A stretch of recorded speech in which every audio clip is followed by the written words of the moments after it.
Welcome to my channel. Lecture number 42 quantum mechanics. Lecture number 41 जो था वो clear हो गया था। तो इस लेक्चर को समझने के लिए पहले आपको वो लेक्चर लेना पड़ेगा, तभी आपको ये लेक्चर समझ आएगा, क्योंकि उसकी बेस जो है वो सारी 41 लेक्चर में है। ठीक है जी। The word quantum means packet और बंडल। हमने पिछले लेक्चर में पढ़ा था कि जो हमारे पास लाइट होती है वो फोटॉन्स की फॉर्म में एमिट होती है। कि हमारे पास कुछ एक्सपेरिमेंट्स ऐसे थे कि उसमें क्लासिकल जो थ्योरी थी वो इसको एक्सप्लेन करने में नाकाम हो गई थी। तो हमने फिर लाइट को एक फोटॉन का नाम दे दिया था कि लाइट जो होती है उसमें फोटॉन की फॉर्म में फॉल करती है। तो उस फोटॉन को हमने क्या कह दिया, क्वांटम कह दिया। मतलब क्वांटम का क्या मतलब है कि मतलब पैकेट या बंडल। तो उसमें हमारे पास क्वांटा जो होता है that was plural of quantum, मतलब सिंगुलर अगर हमारे पास होगा दैट वाज कॉल्ड एज मतलब क्वांटम जो होता है दैट सिंगुलर, और क्वांटा हमारे पास जब हमारे पास ज़्यादा होते हैं, वन से ज़्यादा होते हैं, तो हमारे पास क्या होता है कि डिस्क्रिएट स्टेप्स हैं। What are meaning by discrete step से क्या मुराद है?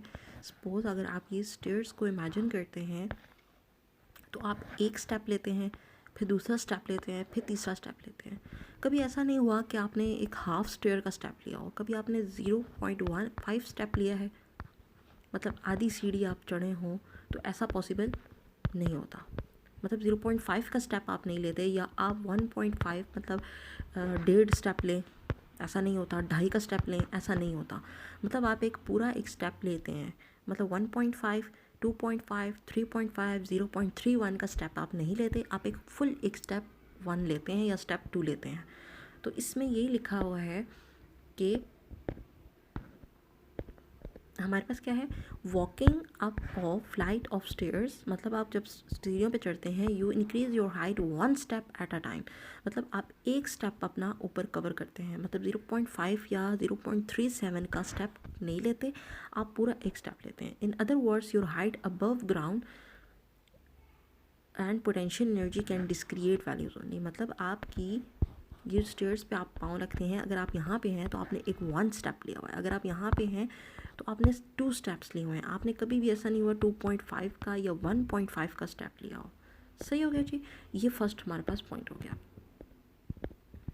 देन वी हैव हमारे पास नेक्स्ट पॉइंट है हमारे पास, quantum mechanics is the true physics of the microscopic world. हमारे पास जो माइक्रोस्कोपिक वर्ल्ड होता है उसको स्टडी करने के लिए हम लोग क्वांटम मैकेनिक्स यूज़ करते हैं। हम लोगों ने पहले क्या किया कि इनके लिए भी जो जब एक्सपेरिमेंट किया गया स्मॉल पार्टिकल्स के लिए, क्लासिकल थ्योरी को माइंड में रखते हुए जो ऑब्जर्वेशंस की गई वो हमारे पास जब एक्सपेरिमेंट किया गया तो वो हमारे पास फॉल्स हुई। तो तब हमारे पास वहाँ से क्वांटम मैकेनिक्स की रेवोल्यूशन स्टार्ट हुई, तब क्वांटम मैकेनिक्स क्या हुआ तो रिवॉल्व हुआ। तो हमारे पास क्या है, to get an idea of the sizes in that world let us start from the atom which is normally considered to be very small object. कि एटम हमारे पास क्या होता है, मैटर किससे बना हुआ होता है, वो एटम से मिलकर बना हुआ होता है, और एटम्स हमारे पास स्मॉलेस्ट पार्टिकल है। तो हमारे पास जो एटम का हमारे पास साइज़ आ रहा है दैट इज़ 10⁻⁻10 मीटर। और इसी तरह जब एटम के अंदर एक न्यूक्लियस मौजूद होता है उसका साइज 10⁻14 मीटर है। और न्यूक्लियस के अंदर हमारे पास न्यूक्लियॉन्स प्रेजेंट होते हैं, उनका साइज़ कितना है 10⁻10⁻15 मीटर। और हमारे पास क्वार्क्स हैं जिनका साइज़ अभी तक हमें मालूम नहीं है। तो these are all microscopic particles, और ये माइक्रोस्कोपिक वर्ल्ड में आते हैं। ठीक है, but as you can see the atomic nucleus is 100,000 times smaller than the atom. अगर आप देखते हैं तो न्यूक्लियाई हमारे पास एटम से भी बहुत छोटा है, और न्यूट्रॉन्स और प्रोटॉन उससे भी 10 गुना छोटे आ रहे हैं। तो हम लोग क्या कहते हैं, we know that nuclear are made up of quarks. हमारे पास क्या होता है, एटम न्यूक्लियस से बना होता है, न्यूक्लियस न्यूक्लियॉन्स से बने होते हैं, न्यूक्लियॉन्स किससे बना हुआ होता है, क्वार्क्स से। और अभी तक हमें क्वार्क्स का साइज़ मौजूद पता नहीं है, लेकिन हमें ये पता है कि ये न्यूक्लियस के अंदर मौजूद हैं, और they are just point like particles. कि ये हमारे पास एक पॉइंट की तरह एक सिर्फ पार्टिकल्स है, मतलब एक पॉइंट डालते हैं तो उसकी तरह ही हमारे पास पार्टिकल्स हैं। सही, इन तमाम पार्टिकल्स को हम लोग किसके थ्रू स्टडी करते हैं, क्वांटम मैकेनिक्स में स्टडी करते हैं। स्मॉल पार्टिकल्स हैं, इनको हम क्वांटम मैकेनिक्स में इसलिए स्टडी करते हैं कि क्लासिकल थ्योरी इनको एक्सप्लेन करने में नाकाम हो गई थी। जो क्लासिकल थ्योरी की ऑब्जर्वेशंस थी वो फेल हो गई थी, जो एक्सपेरिमेंट्स के थ्रू रिजल्ट्स आए थे वो हमारे पास मुख्तलिफ आए थे, जो पिछले लेक्चर में मैं ऑलरेडी आपको बता चुकी हूँ। सही हो गया जी। उसके बाद हमारे पास थर्ड स्टेप क्या है, क्या है, it is impossible to cover quantum mechanics in a few lectures. मतलब कि हमने क्वांटम मैकेनिक्स हम लोग सिर्फ 2 से 3 लेक्चर पढ़ रहे हैं। फिजिक्स 101 जो हमारा सब्जेक्ट है, तो लेकिन इन क्वांटम मैकेनिक्स को एक एज अ होल सब्जेक्ट है, जो बीएस फिज़िक्स कर रहे हैं उनका ये एक एज अ होल सब्जेक्ट है क्वांटम मैकेनिक्स का, जिसमें वो क्वांटम मैकेनिक्स को बहुत डिटेल से स्टडी करेंगे। लेकिन अभी हमारे पास सिर्फ 2 लेक्चर्स हैं जिनको हम लोग बहुत मतलब ऊपर ऊपर से सिर्फ पढ़ रहे हैं। जो हमारे पास क्लासिकल मैकेनिक्स थी, जो न्यूटन्स की मैकेनिक थी, वो extremely good for dealing with large objects. जो हमारे पास बड़े ऑब्जेक्ट्स थे, जो लार्ज ऑब्जेक्ट्स थे, जैसे grain of salt to be considered large, मतलब जो एक सॉल्ट का हमारे पास ग्रेन है वो हमारे पास उसको लार्ज कंसिडर किया गया। उसके लिए हमारे पास जो न्यूटन की फ़िज़िक्स थी वो कामयाब रही। लेकिन एटॉमिक लेवल पे जब हम एटम्स के लिए स्टडी करते हैं, लेकिन हमारे पास जो एटॉमिक लेवल था उस पर ये हमारे पास फेल हो गई थी। रीज़न फॉर फेलियर क्या था? हमारे पास अनसर्टेनिटी प्रिंसिपल था। जो अनसर्टेनिटी प्रिंसिपल था वो ये था, delta x delta p is greater then H bar divided by 2 तो यहाँ पे ये हमारे पास अनसर्टेनिटी प्रिंसिपल था। मतलब एक अगर हमारे पास इसमें अनसर्टेनिटी ज़्यादा है तो उसी हम लोग इसमें क्या हो जाएगी, अनसर्टेनिटी बहुत कम हो जाएगी। मतलब हम दोनों की सर्टेन मतलब एक ही टाइम पर हम दोनों को मतलब अनसर्टेनिटी इन पोजीशन और अनसर्टेनिटी इन मोमेंटम एक ही साइमल्टेनियसली हम लोग मेजर नहीं कर सकते। अगर एक चीज़ को हम लोग बहुत एक्यूरेटली मेजर कर रहे हैं तो दूसरी चीज़ में बहुत ज़्यादा हमारे पास इनएक्यूरेसी आ जाएगी। सही हो गया जी। जो हमारे पास था, quantum mechanics promptly describe the microscopic always microscopic world and has been found to be told if applied correctly. तो हमारे पास जो क्वांटम मैकेनिक्स था उसने माइक्रोस्कोपिक और मैक्रोस्कोपिक दोनों को किया। अगर हम उसको प्रॉपरली अप्लाइड करते हैं तो तब atoms and molecules can exist in certain energy states. Atoms और मॉलिक्यूल्स एक उनकी सर्टेन एनर्जी स्टेट्स होती हैं। These are called allowed levels और क्वांटम स्टेट। अगर मैं किसी एटम का मतलब एटॉमिक स्ट्रक्चर बनाती हूँ तो हमारे पास इस तरह बनता है। तो हर एक जो एटम है उसका अपनी एनर्जी स्टेट्स होती हैं। मतलब ये एनर्जी स्टेट्स हैं, ये एनर्जी मतलब इनके लेवल्स मुख्तलिफ हैं। इसको लेवल 1 E1 E2 मतलब ये E1 है, लो एनर्जी लेवल है, फिर उससे हाई एनर्जी लेवल है, फिर ये उससे भी ज़्यादा हाई एनर्जी लेवल है। तो हर एक एटम का अपने एनर्जी लेवल्स हैं, उनकी अपनी एक क्वांटम स्टेट्स हैं। Each state is describe by certain quantum numbers. मतलब इसको क्वांटम इसको N1 का नाम दिया गया, इसको N2 का दिया गया, इसको N3 का कहा गया। मतलब हर एक की मुख्तलिफ एनर्जी स्टेट्स हो गई। सही हो गई जी। फिर उसको ईच जो स्टेट है that is describe by certain quantum numbers. मैंने क्वांटम नंबर्स का भी आपको बता दिया, that give information about the states energy. जो क्वांटम नंबर है हमारे पास वो एनर्जी स्टेट्स का बताता है। एनर्जी स्टेट्स का कैसे बताएगा कि अगर हमारे पास N1 है तो इसकी अपनी एक एनर्जी होगी, अगर N2 है तो उसकी अपनी एक एनर्जी होगी, अगर N3 है तो उसकी अपनी एनर्जी होगी। ठीक है। और उसका मोमेंटम भी हर एक लेवल का मुख्तलिफ होगा। इस लो एनर्जी लेवल का मुख्तलिफ होगा, उससे हाई वाले का अलग होगा, उससे हाई वाले का अलग होगा। सही हो गया जी। उसके बाद हमारे पास है C point, atoms and molecules emit and absorb energy when retain their energy states। मतलब अगर मैं ये एनर्जी स्टेट्स बना रही हूँ तो जब ये हाई एनर्जी लेवल से लोअर एनर्जी लेवल की तरफ जंप करेगा तो हमारे पास एनर्जी जो होती है वो इमिट होती है या एब्जॉर्ब होती है। और हमारे पास ये किस तरह आ जाएगी, वो किस तरह हम फाइंड करेंगे, इन दोनों के एनर्जी लेवल का जो डिफरेंस होगा उससे। मतलब E3 माइनस E2 वेट मतलब E3 माइनस E2, इससे हमारे पास पता चलेगा कि कितनी एनर्जी एब्जॉर्ब हो रही है या कितनी रिलीज़ हो रही है। जब वो एक लेवल से दूसरे लेवल के दरमियान आएगा तो हम लोग उन दोनों लेवल का डिफरेंस लेंगे। वो डिफरेंस ऑफ एनर्जी जो होगा दो क्वांटम स्टेट्स के दरमियान होगा। सही होगी। जो क्वांटम हमने क्या कहा था, डिस्क्रीट है, दैट इज़ N1 2 3 4 इस तरह होगा। Quantum mechanics always deal with probabilities. अभी मैंने आपको बताया था पिछले लेक्चर में कि क्वांटम मैकेनिक है वो प्रोबेबिलिटीज़ के साथ डील करती है। For example, in considering the outcome of two particles colliding with each other we calculate probabilities to scatter in different directions. मतलब ये दो पार्टिकल्स हैं, आपस में क्या करेंगे, जब कोलाइड करेंगे तो ये मुख्तलिफ डायरेक्शन में, कोई इधर जाएगा, कोई इधर जाएगा, कोई इधर जाएगा, कोई इधर जाएगा। तो हम क्या कहते हैं कि हम प्रोबेबिलिटीज़ कहते हैं कि इस डायरेक्शन में इसकी मतलब probability of moving in this direction is suppose 3/2 और इस डायरेक्शन में 1/2 है। तो हम लोग इस तरह प्रोबेबिलिटीज बताते हैं कि इस डायरेक्शन में इसकी मूव करने की प्रोबेबिलिटी ज़्यादा है और इस डायरेक्शन में इसकी स्कैटर करने की प्रोबेबिलिटी डिफरेंट है। तो हमारे पास क्वांटम मैकेनिक्स जो होती है उसमें एज अ होल हम लोग प्रोबेबिलिटीज़ के साथ डील करते हैं। सही हो गया। फिर उसके बाद हमारे पास नेक्स्ट है fourth point, what brought about the quantum revolution? By the end of 19th century, a number of serious discrepancies have been found between experimental result and classical theory. हमारे पास क्या किया कि क्लासिकल क्वांटम जो थी mechanics थी वो कैसे रिवॉल्व हुई।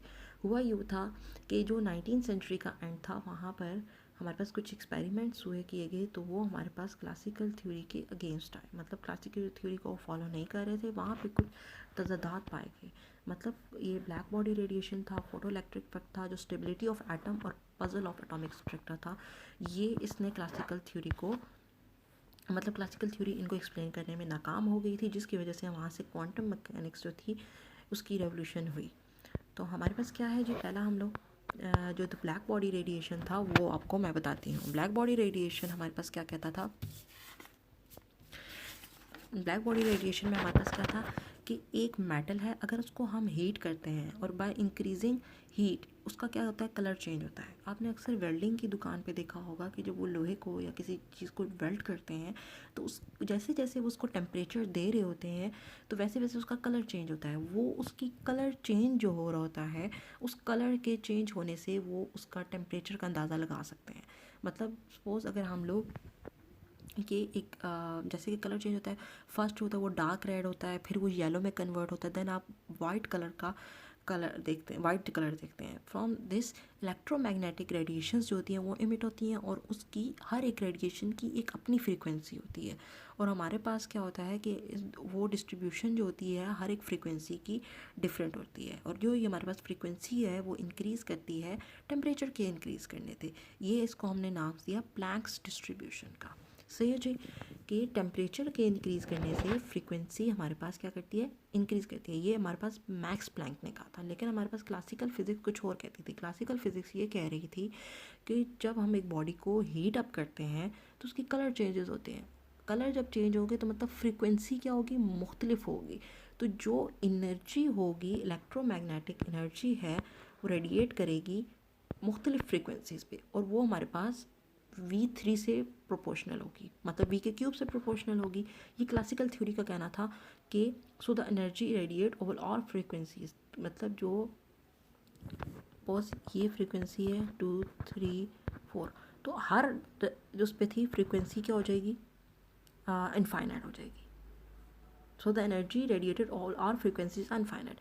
मतलब अगर देखेंगे इस यहाँ पर फ्रीक्वेंसी 0 है लेकिन एनर्जी रेडिएट इनफाइनाइट, 1 पे भी यहाँ इस तरह आ रही है, इसकी भी यहाँ आ रही है इस तरह, मतलब कि इस तरह हमारे पास इनफाइनाइट एनर्जी जा रही है हर फ्रीक्वेंसी पे। मतलब 2 पे भी इनफाइनाइट जा रही है, 3 पे भी इनफाइनाइट जा रही है। ये क्लासिकल थ्योरी का कहना था। लेकिन जब एक्सपेरिमेंट किया गया तो हमारे पास मुख्तलिफ ऑब्जर्वेशन आई क्या, अगर मैं यहाँ पे मेंशन करती हूँ फ्रीक्वेंसी, तो यहाँ से हमारे पास यहाँ तक क्या होता है, एनर्जी इंक्रीज़ की। देखें एनर्जी यहाँ था, यहाँ 0 थी, ये इंक्रीज़ हुई, यहाँ पे फ्रीक्वेंसी इंक्रीज़ हुई, 2 तक हमारे पास फ्रीक्वेंसी इंक्रीज़ हुई और एनर्जी भी इंक्रीज़ हुई। फिर क्या हुआ कि उसके बाद एनर्जी हमारे पास डिक्रीज़ होना शुरू होगी, लेकिन फ्रीक्वेंसी स्टिल इंक्रीजिंग। फ्रीक्वेंसी 3 हुई, फिर उसके बाद हमारे पास 4 हुई। तो हमारे पास जब एक्सपेरिमेंट किया गया तो हमारे पास ये हुआ कि this is clearly wrong, the correct calculation was done by Max Planck. Max Planck ने करेक्ट कैलकुलेशन की, Planck result is shown above and leads to sensible result that u is goes to 0 at large v। मतलब कि जब हमारे पास, अब देखेंगे यहाँ पर हमारे पास फ्रीक्वेंसी तो 5 हो गई, सपोज 5 थी, लेकिन यहाँ पे एनर्जी हमारे पास 0 हो गई। सही है, मतलब 1 2 3 4 5 एक हद तक हमारे पास एनर्जी इंक्रीज़ करती है, उसके बाद एनर्जी डिक्रीज़ करती है, लेकिन हमारे पास फ्रीक्वेंसी इंक्रीज़ कर जाती है। सही हो गया जी। हमारे पास he assumed that radiation of a given frequency could not be emitted and absorbed in quanta of energy। कि हमारे पास ये हुआ कि जो रेडिएशन थी गिवन फ्रीक्वेंसी की वो हमारे पास इमिट होगी या एब्जॉर्ब्ड होगी सिर्फ एक क्वांटा ऑफ एनर्जी, मतलब फिक्स्ड एनर्जी होगी, डिस्क्रिएट एनर्जी होगी। If the electric magnetic field is thought of as a harmonic oscillator, Planck assumed that total energy of this large number of oscillators is made up of finite energy elements that is H we. मतलब कि अगर oscillators हैं और large number of oscillations हैं तो हमारे पास इन तमाम की जो टोटल एनर्जी होगी वो हमारे पास जो एलिमेंट्स हैं एच वी उनसे मिलके बनी होगी। मतलब हर एक का एच वी इससे हमारे पास टोटल एनर्जी आएगी उन तमाम ऑसिलेशंस की। With the assumption he come up with a formula that fitted well with the data, but he called this theory an act of desperation. Act of desperation mean कि वो मतलब deeper उनकी reasons को नहीं जान सका था, लेकिन जो उसने किया था वो अधूरा रहा था। मतलब उसने अधूरा काम किया और फर्दर उसको रीजंस नहीं मिली। उसके बाद हमारे पास क्या था, I have already discuss the photo electric effect in the previous lecture. अब हमारे पास फोटो इलेक्ट्रिक इफेक्ट क्या कहता था। फोटो इलेक्ट्रिक इफेक्ट ये था कि जब हमारे पास कोई लाइट होती है वो किसी मेटल प्लेट पे स्ट्राइक करती है तो मेटल्स में हमारे पास क्या होते हैं, इलेक्ट्रॉन्स होते हैं। वो इलेक्ट्रॉन्स क्या होते हैं, इमिट होते हैं, वो कलेक्शन प्लेट की तरफ जाते हैं। कलेक्शन प्लेट क्या करता है उनको हमारे पास उसके कलेक्ट करता है और फिर हमें उनकी मतलब कि एमीटर शो करता है उसकी वोल्टेज को, फिर उसे करंट का जो प्रोड्यूस होता है वो बताता है। ये पिछले लेक्चर में हम लोग एक्सप्लेन कर चुके हैं, आप लोग वो देख लें। उसमें हमारे पास क्या होती है कि जो लाइट हम लोग इलेक्ट्रॉन्स के ऊपर फॉल करवा रहे होते हैं वो फोटॉन्स की फॉर्म में होती हैं। फोटॉन्स क्या होते हैं, एनर्जी पैकेट्स होते हैं जिनकी हमारे पास जो एनर्जी होती है वो फिक्स्ड होती है, which has particle properties like energy and momentum. The photon is responsible for knocking out of electrons, but if it has enough energy. कि इसमें भी हमने ये कहा था कि वो लाइट जो थी that is in the form of photons, और फोटॉन्स की एनर्जी जो होती है वो फिक्स्ड होती है और उनकी इनफ एनर्जी होगी तो हमारे पास क्या होगा, वो इलेक्ट्रॉन इमिट होगा। सही हो गया जी। फिर classical physics can not explain the fact that atoms are stable, कि जो क्लासिकल थ्योरी थी वो इसको एक्सप्लेन करने में नाकाम हो गई थी कि जो एटम्स हैं वो स्टेबल हैं। कैसे कि अगर हम लोग एटम स्टेबल नहीं है तो हाइड्रोजन एटम है वो आपस में कोलैप्स क्यों नहीं हो जाता। क्यों कि जब हमारे पास क्या होता है कि ये इलेक्ट्रॉन अगर एक्सेलरेट कर रहा है एक ऑर्बिट में, जो हमारे पास अगर एक एक्सेलरेटिंग चार्ज होता है वो हमेशा क्या करता है, रेडिएट्स करता है एनर्जी को। तो हमारे पास अगर क्लासिकल इलेक्ट्रोमैग्नेटिज्म करेक्ट है तो हमारे पास जो एक्सेलरेटिंग चार्ज होगा वो रेडिएट्स करेगा एनर्जी को। अगर वो रेडिएट करता है एनर्जी को तो वो आखिरकार होना तो ऐसे चाहिए कि वो अगर एनर्जी रेडिएट करता जा रहा है तो आखिरकार उसको इलेक्ट्रॉन को फॉल कर जाना चाहिए न्यूक्लियस में, लेकिन ऐसा होता नहीं है। क्यों? अब so why does the hydrogen atom not collapse, वो हाइड्रोजन एटम कोलैप्स क्यों नहीं करता। कि इलेक्ट्रॉन अगर हमारे पास इलेक्ट्रॉन क्या है, चार्ज है, एक्सेलरेटिंग चार्ज है, वो किसी इस शेल में एक्सेलरेट कर रहा है, तो एक्सेलरेट करते हुए अगर वो रेडिएट कर रहा है एनर्जी को, जैसा कि हमने क्लासिकल इलेक्ट्रोमैग्नेटिज्म में पढ़ा था, तो ये इलेक्ट्रॉन फॉल आखिरकार न्यूक्लियस में करता क्यों नहीं और वाई वो हाइड्रोजन एटम कोलैप्स क्यों नहीं होता। In 1921 Niels Bohr's and a great Danish physicist made the following hypothesis, if an electron move around a nucleus so that its angular momentum is then it will not radiate energy. मतलब कि जब उसके मतलब H2H ये क्या है, discrete है, मतलब डिस्क्रिएट नंबर्स हैं 2 1 2 3 दीज आर डिस्क्रिएट, तो तब वो एनर्जी को रेडिएट नहीं करेगा। वो रेडिएट एनर्जी उस वक्त करता है जब वो एक शेल से दूसरे शेल में फॉल करता है, ठीक है। जब वो थर्ड शेल से सेकंड शेल की तरफ फॉल करेगा तब वो अपनी एनर्जी को रेडिएट करेगा। तब हमारे पास क्या होगा कि तब हाइड्रोजन एटम, तब वो एक्सेलरेटिंग चार्ज जो होगा रेडिएट करता है एनर्जी को, तब पॉसिबल है कि वो हाइड्रोजन एटम कोलैप्स कर जाए, लेकिन इस सूरत में वो नहीं कर रहा। Then in this lecture we explore the consequences of this hypothesis. Bohr's hypothesis is called for quantization of angular momentum. If the electron is regarded as a de Broglie wave, then there must be an integral number of waves that go around the center. Of course, this is not proper quantum mechanics and cannot be taken too seriously, but it definitely was a larger step in the ultimate development.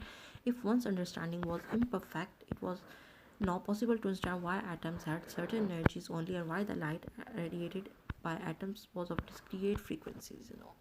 तो ये हमारे पास क्या था कि ये quantum mechanics को evolve करने के लिए इनफ नहीं था कि, लेकिन आपने ये क्वेश्चन अपने माइंड में रखना है कि जो हाइड्रोजन एटम होता है अगर हम क्लासिकली उसको करते हैं तो वो कोलैप्स कर जाना चाहिए, लेकिन जब हम मतलब वो कोलैप्स कर जाएगा, लेकिन जब उसको क्वांटम मैकेनिक्स के थ्रू उसको एक्सप्लेन किया जाता है तो वो हाइड्रोजन एटम कोलैप्स नहीं करता। व्हाई? क्यों? क्योंकि जो उसमें हमारे पास फोटॉन्स होते हैं, जो एनर्जी जो होती है रेडिएट हो रही होती है, वो हमारे पास क्वांटाइज्ड होती है, मतलब वो डिस्क्रिएट होती है, उसकी फ्रीक्वेंसी डिस्क्रिएट होती है, जिसकी वजह से हमारे पास जो एनर्जी रेडिएट होगी वो हमारे पास एक लेवल से जब दूसरे लेवल में इलेक्ट्रॉन जंप करता है तभी होती है। तो इसी वजह से हमारे पास जो हाइड्रोजन एटम होता है वो कोलैप्स नहीं करता। सही हो गया जी।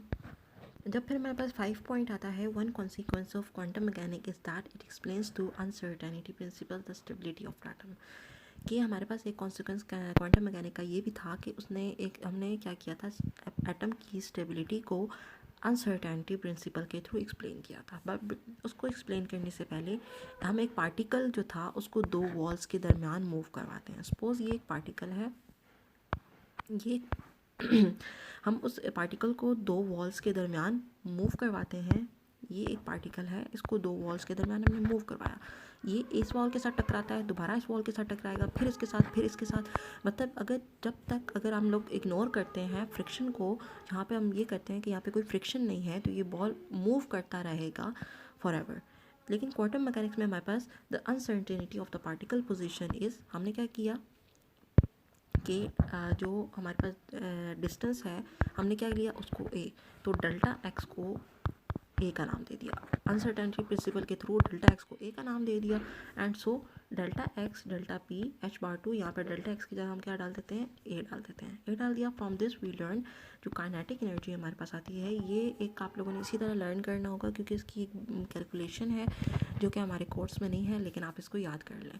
तो यहाँ से आप लोगों को क्या आएगा कि जो हमारे पास जब इस बॉल को हम लोग स्क्वीज़ कर देते हैं, मतलब इस पार्टिकल को हम लोग एक टाइटर जगह में, मतलब इसको बॉल को भी यहाँ से ये इधर आ जाती है बॉल। सपोज हमने क्या किया, ए को क्या कर दिया, स्मॉल कर दिया, मतलब इसको बीच में फंसा दिया, बॉल को टाइटर हमने वॉल को कर दिया और इसको दो वॉल्स के दरमियान इसको हमने फंसा दिया। तो हमारे पास क्या होगा, हमारे पास इन्वर्स रिलेशन है, kinetic energy is inversely proportional to 1 divided by a का स्क्वायर। तो जितना हमारे पास डिस्टेंस कम होगा, मतलब जितना ये दो वॉल्स के दरमियान बॉल को हम ज़्यादा स्क्वीज़ करेंगे, टाइटर करेंगे, उतनी ज़्यादा हमारे पास काइनेटिक एनर्जी होगी। तो हमारे पास क्या होगा, kinetic energy of goes up and up. अगर हम इसको टाइटर कर देंगे, मतलब इसको हम बॉल को स्क्वीज़ कर देंगे। उसके बाद हमारे पास 6 पॉइंट है। अब यही हमारे पास स्टोरी रिपीट होती है हार्मोनिक ऑसिलेटर के लिए। उसमें हमारे पास क्या है, सपोज ये और मास अटैच है स्प्रिंग्स के साथ, मास मूव करता है in potential of the type shown below and its frequency क्या होती है हमारे पास, ओमेगा होती है। Classically the lowest energy will be that in west. Classically हमारे पास लोएस्ट एनर्जी कब होती है, जब मास हमारे पास रेस्ट पे होता है। लेकिन हमारे पास जब अनसर्टेनिटी प्रिंसिपल हम क्वांटम मैकेनिक्स के लिए करते हैं, तो हमारे पास क्वांटम मैकेनिक्स के लिए डेल्टा एक्स को ज़ीरो पॉसिबल नहीं है। अगर हम डेल्टा एक्स ज़ीरो कर देते हैं तो हमारे पास क्या हो जाता है, जो मोमेंटम होता है वो हमारे पास क्या हो जाता है, इनफाइनाइट हो जाता है, जो कि फिर हमारे पास अनसर्टेनिटी प्रिंसिपल को फॉलो नहीं कर रहा।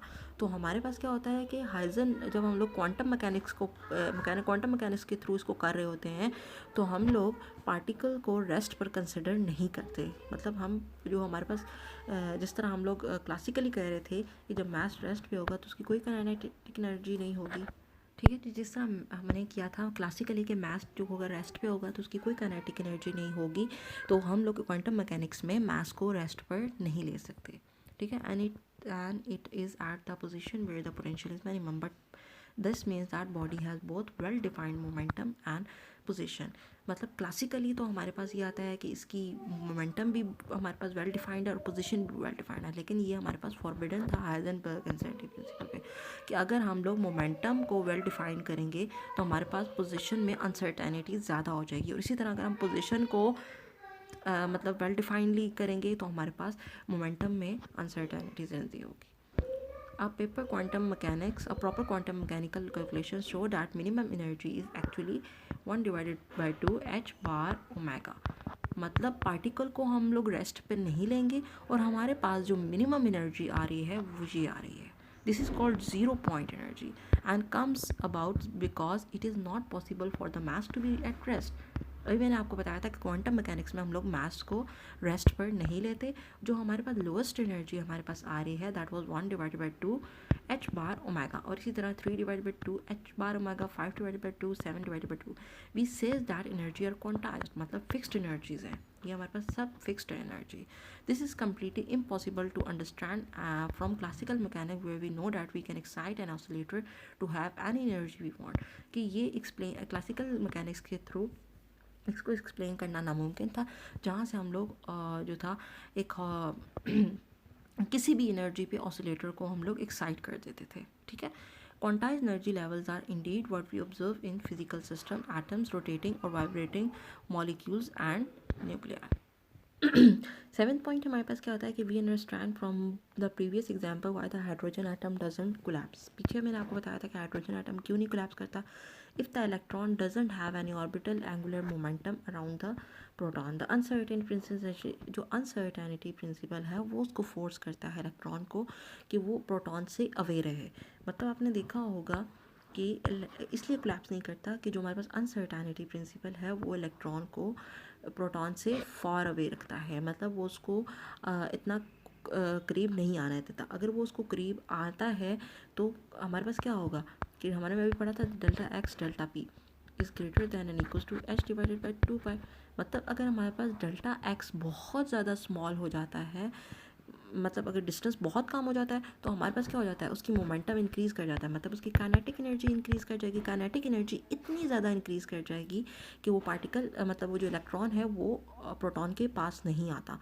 मतलब वो हमारे पास कंपनसेट कर जाता है. सही है. इसका हमारे पास आपके पास ये क्वेश्चन आ सकता है क्योंकि पिछले पास्ट पेपर्स में आया हुआ है कि हाइड्रोजन एटम क्यों नहीं कोलैप्स करता. हाइड्रोजन एटम जो होता है हाइजेनबर्ग अनसर्टेनिटी प्रिंसिपल की वजह से कोलैप्स नहीं करता, क्योंकि जब हमारे पास वो उसकी डेल्टा एक्स जो होता है बहुत ज़्यादा मतलब ज़्यादा स्मॉल हो जाता है.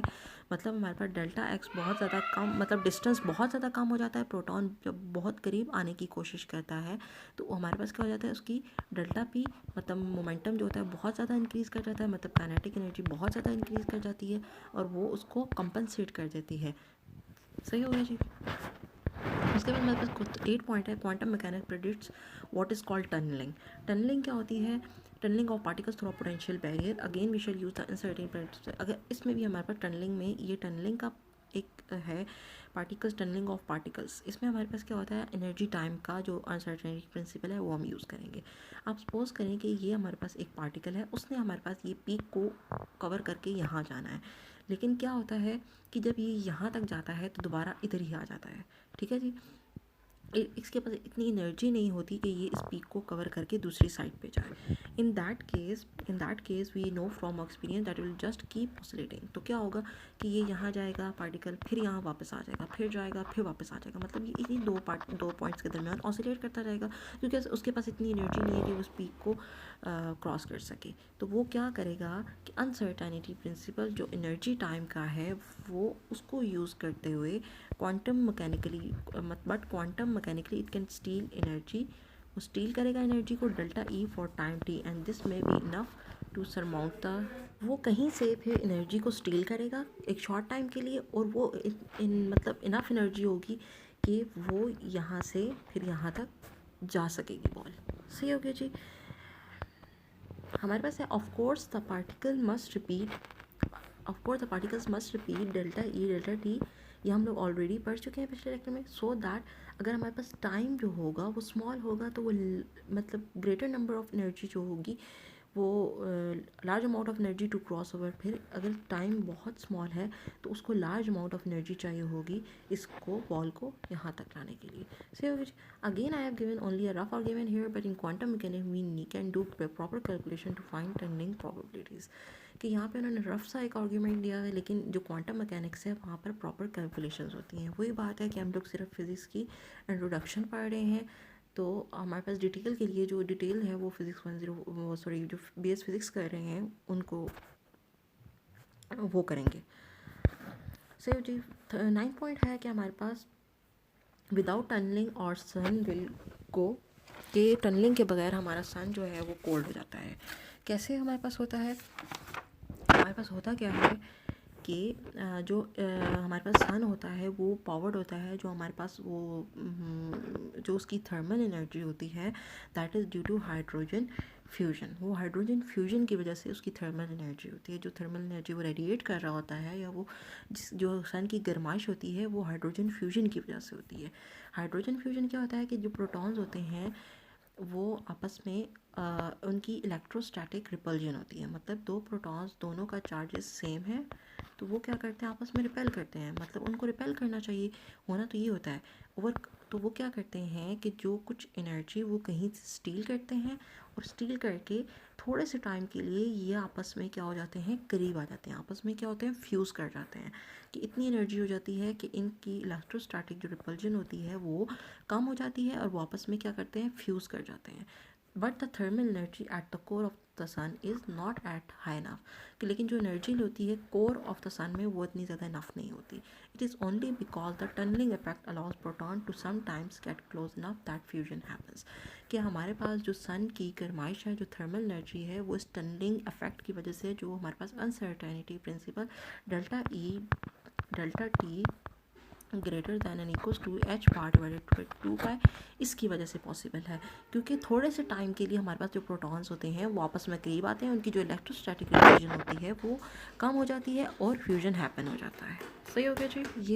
ये क्वेश्चन भी बहुत इंपॉर्टेंट है, जो कि शॉर्ट क्वेश्चन में 3 मार्क्स का लाजमी पास पेपर्स में आया हुआ है, कि हमारे पास जो सन जो होता है वो मतलब कि उसकी जो गर्माइश होती है, जो उसकी थर्मल एनर्जी होती है वो किसकी वजह से होती है, वो टनलिंग की वजह से होती है, जो कि फॉलो करता है अनसर्टेनिटी प्रिंसिपल, किसका, energy delta T energy time वाला, ठीक है, ये वाला अनसर्टेनिटी फॉलो करता है कि हमारे पास जो दो प्रोटॉन्स होते हैं वो आपस में क्या करते हैं, रिपल्जन, उनके दरमियान क्या होती है, इलेक्ट्रोस्टैटिक रिपल्जन होती है, और उस इलेक्ट्रोस्टैटिक रिपल्जन को मतलब ओवरकम करने के लिए एनर्जी चाहिए होती है, तो वो थोड़े से टाइम में इतनी अमाउंट की एनर्जी ले लेते हैं कि वो प्रोटॉन्स आपस में क्या करते हैं, फ्यूज़ कर जाते हैं, तो वहाँ पे हमारे पास क्या हो जाता है, हाइड्रोजन फ्यूजन हो जाती है, जिसकी वजह से हमारे पास प्रोटॉन्स थोड़ी देर के लिए आपस में करीब आते हैं और फ्यूजन होता है, जिसकी वजह से हमारे पास थर्मल एनर्जी प्रोड्यूस होती है। ये हमारे पास जो होता है सन की सरफेस पे होता है, लेकिन जो हमारे पास thermal energy at the core of the sun is not high,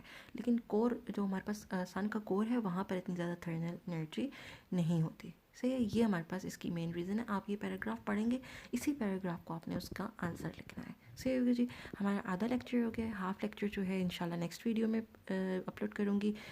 बहुत थैंक यू आप लोगों का कि काफ़ी लाइक्स भी मिल रहे हैं और वीडियो को आप वॉच भी कर रहे हैं, तो बहुत शुक्रिया, थैंक यू।